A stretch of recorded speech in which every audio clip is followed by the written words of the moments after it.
Un jour, après une longue nuit de sommeil, le divin se réveilla et regarda vers la terre. Son regard se posa sur une région ensoleillée située sur le talon d'une botte. Quel beau pays, pensa-t-il, fier de lui, en apercevant les villes perchées au sommet des collines, les côtes caressées par la mer, les paysages bucoliques. Soudain, il entendit une voix qui s'élevait vers lui. Il tendit l'oreille, et alors qu'il s'imaginait en train de déambuler dans les ruelles étroites de ces lieux, il lui sembla que la voix était celle d'une femme qui tentait de le séduire.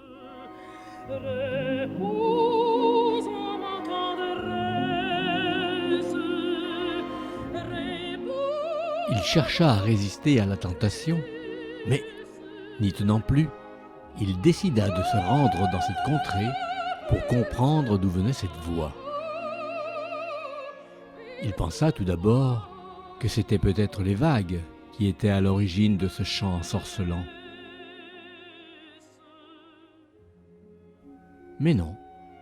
Alors, il leva les yeux vers cette ville accrochée à la falaise et pensa que c'était peut-être le vent qui transportait la voix en effleurant les parois rocheuses. Pris de remords pour sa faiblesse, il se réfugia dans un champ d'oliviers pour retrouver la paix intérieure.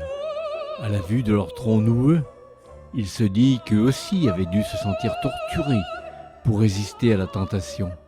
Mais la voix se fit à nouveau entendre, plus insistante et plus menaçante. Si tu ne m'aimes pas, je t'aime. Si je t'aime, prends garde à toi.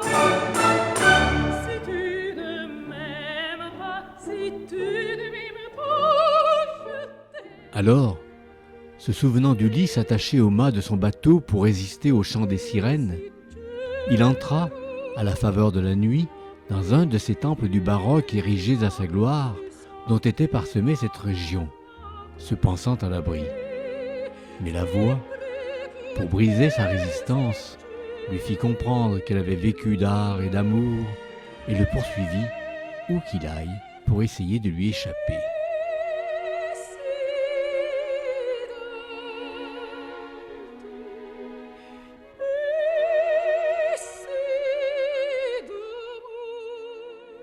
Comment résister à autant de grâce? Lui, le divin qui se pensait au-dessus de la tentation qui tourmentait les hommes, laissa dans un premier temps la beauté de cette voix l'envahir.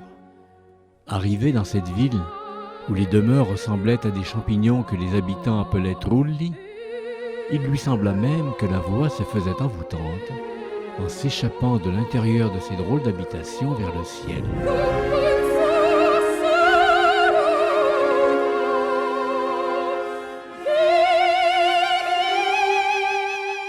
Il y prit goût et s'attarda pour savourer cette voix si cristalline dans une ville où les habitants avaient pour habitude de vivre dans des grottes qu'ils appelaient sassi, du nom de la pierre dans laquelle elles étaient creusées.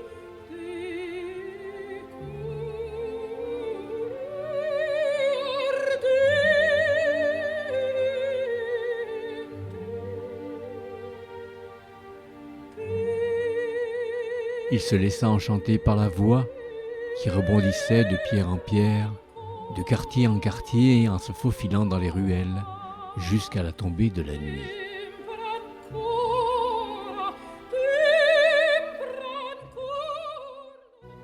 Il était prêt à repartir dans les cieux sur cette douce impression, lorsqu'il aperçut là-haut sur la colline un château qu'un prince très cultivé avait bâti sur la base du chiffre 8, symbole de l'infini.